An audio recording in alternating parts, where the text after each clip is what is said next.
खुलुमबाय लोगोफोर नोंथांमोनखौ बयखौबो आंनि YouTube चेनेलाव फिन खेबसे अननाय बरनाय बावहरनाय थाबाय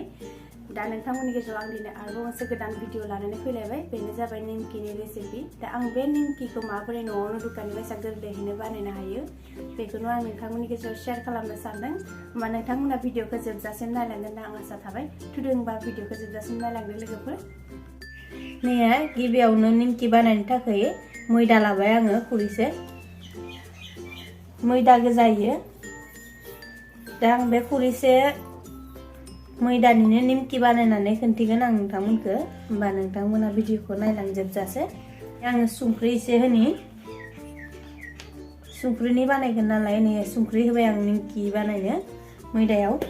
ओमफ्राय आरो एसे सिनिबो एसे होना बे सामससे सिनिखौ होबाय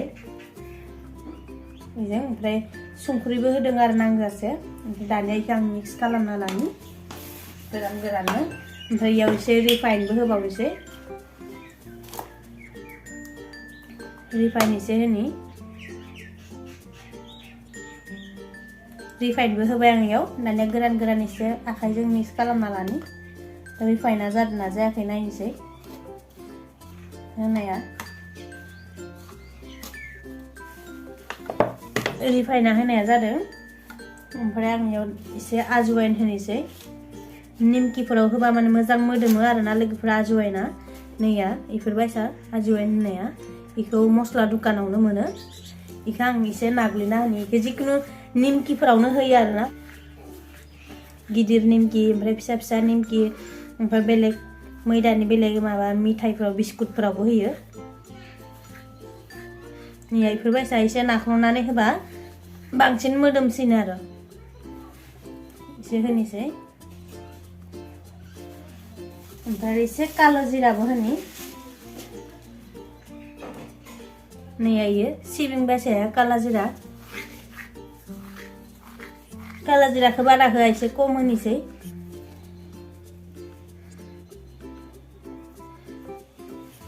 इखौ मिक्स खालामना लानि आरोबाव रिफाइननि जायगायाव घिबो होनो हायो आङो घि होआखै नैया जाबायना जायाखै नायनोसै थाव होनाया नैया इफोरबायसा लारु जादों दा इयो जाबाय आरो थाव होनो नांला दा इखौ दैजों नाना लानोसै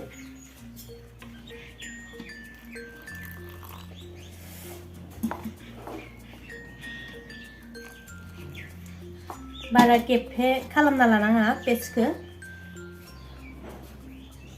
जों जेरै पर'था आरि बानायो पर'था बानायनायनिख्रुइ एसे गोरा जानांगौ आरोना बारा गेफे खालामबा निमकिया मोजां जाया माङाय माबाखौ पेस्टखौ माङाय गोरान दोननांगौ लोगोफोर आं सिगांबो मोनसे निमकिनि भिडिअ एगारबाय आरोना इखौ संकर मिथाइबो होनो सोरबा सिगांनिया फिसा निमकि बानायदोंमोन आरोना फिसा संकर ओमफ्राय दिनैनिया आङो गिदिर निमकि बानायनो नामायदो मोनसेयावनो थाइबा करि फानो हटेलफोराव सेम एकदम इयो हटेलनि बायसानो जायो आरो लोगोफोर दुकाननि बायसानो जायो नोंथांमोना जुदि इफोरबायसा न'आवहा बानायना जाफ्लांबा दुकाननिखौ नोंथांमोना जानो बागोन दुकाननिखौ जानो बानाय मोनगोन आरोना लोगोफोर नैया इफोरबायसा गोरा बानायनानै बारा गुरै खालामनो हायो दा मिडियाम मोजां जादों इफोरबायसा गोरा बानायनांगौ माङाय बारा गेफे बानायनाङा नैया दानिया बे नानाया जाबाय मोजाङै नाना लाबाय आं इखौ दानिया इखौ आङो 20 मिनिटसो खोबना दोनथ'नोसै 20-25 मिनिटसो खोबना दोनबा माने मोजां जाना थायो खोबना दोनथ'नोसै मैदाखौ खोबना दोनगौमानि आं खुरैयावहा इयाव मैदानो जुखिदोंमोन थाव होनोसै रिफाइन थाव खुरैयाव ओमफ्राय इयावहाय एसे मैदा होबावनि मैदा एसे होनानै मिक्स खालामनि थावखौ बेखौ मिक्स खालामनोसै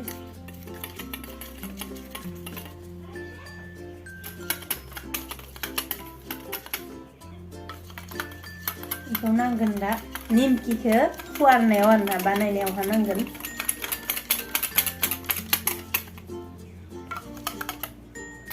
बेखौ नांथ'नोसै जागौमानि नैया दानिया 20 मिनिट जाबाय लोगोफोर आरामसे नैया 20 मिनिट जाबाय दानिया आं इखो फुवारनोसै एसे माङै नाना लानोसै र' बयखौबो इफोरबायसा बारा गिदिर नङा इसिनि गुल गुल खालामना लानोसै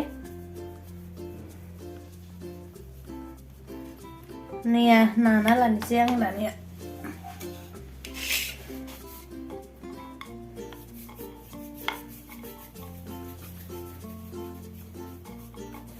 आं बारा गिदिर बानाया लोगोफोर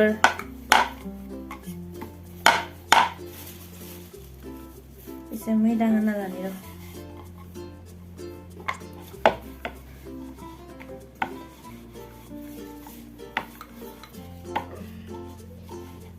नैया गल गल खालामनाया फुवारनाया जाबाय दानिया आं इखो दहयो नैया दहय जे इयावहा रिफाइन आरो मैदा एसे मिक्स खालामनानै दोननाय पेस्टखौ आङो इयाव फोनना होनोसै नै लोगोफोर इखो आखायाव इदि लाबाय इसे लानानै इयाव इदि खालामबाय फोनबाय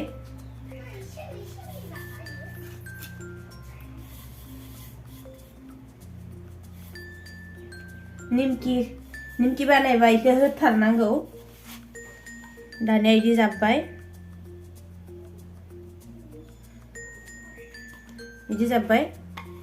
इदि जाबनानै आरोबाव खेबसे इखो फोराननानै इदि होनांगौ नैया दानिया इखो आरो गासै इदि माबा खालामबाय जाब्बाय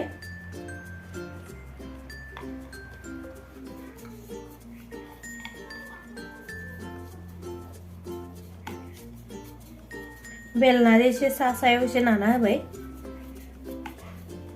नै जाबाय लोगोफोर इदि खालामबाय गासैखौबो इफोरबायसा खालामना लाबाय नैया लोगोफोर इफोरबायसा गासैखौबो इफोरबायसा नाना लानोसै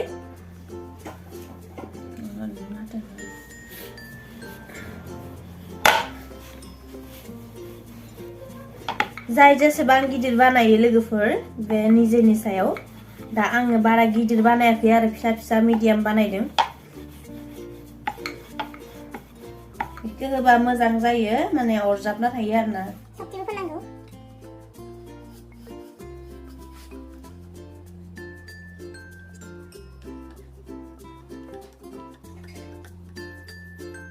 आरोबाव इदि फोनबाय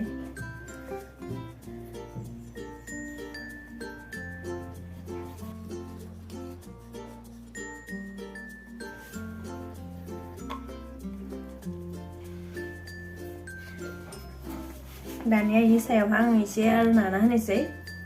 बेलनाजों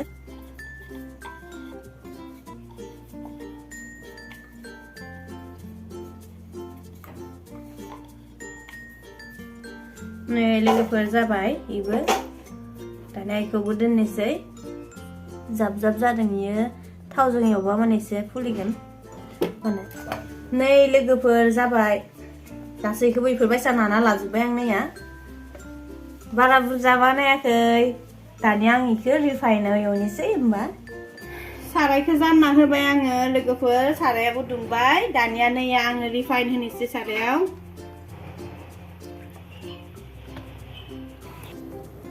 गेसखौ खमायना लानोसै थावा गुदुं जाबाय अरखौ एकदम फिसा खालामना लाबाय आङो नैया दानिया होनोसै आं मोनसे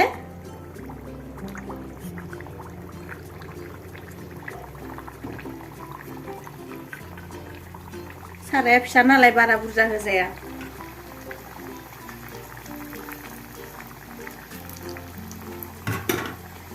अरखौ खमायना लानांगौ लोगोफोर अरखौ बारायना लानाङा नहलेबा खामगोन एकदम गेसखौ खमायना लानांगौ बेलथायना होनोसै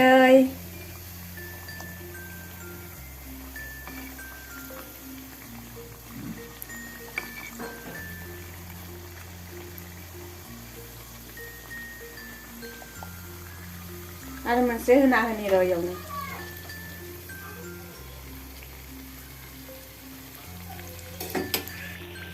नै लोगोफोर इफोरबायसा फुलिदो दायो इखो जारेमरेम गोजा जाजासे एवनांगोन बारा खामहोनाङा आरोना जारेम ब्राउन कालार नैया लोगोफोर मोनबायनो बोख्लायनोसै आं दानिया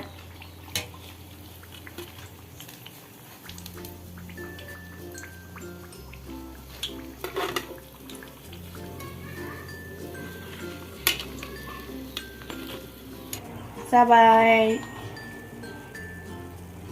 बेयो मोनबाय आरोना आरो बेलेगखौ होनोसै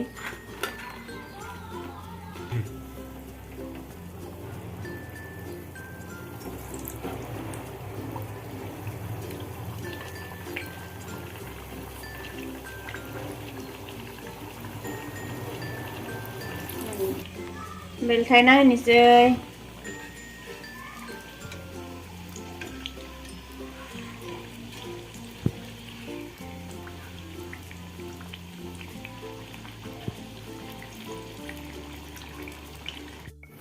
नै आइबो जाबावबाय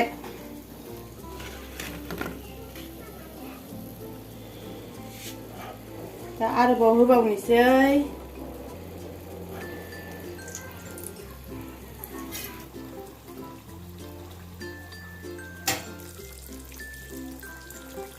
बेफोरबायसा नास्ताबना होनांगौ होनानै उल्टायना होनांगौ उल्टायना होनोसै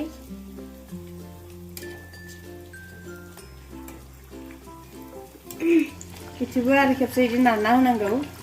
नास्ताबनानै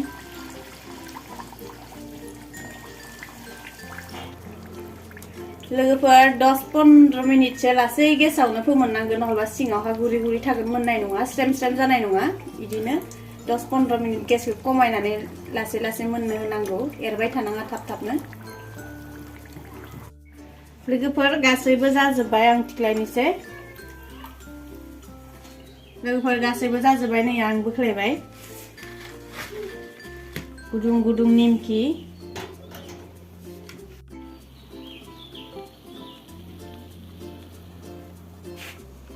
नैया लोगोफोर आंनि निमकिया जाबाय दानिया नैया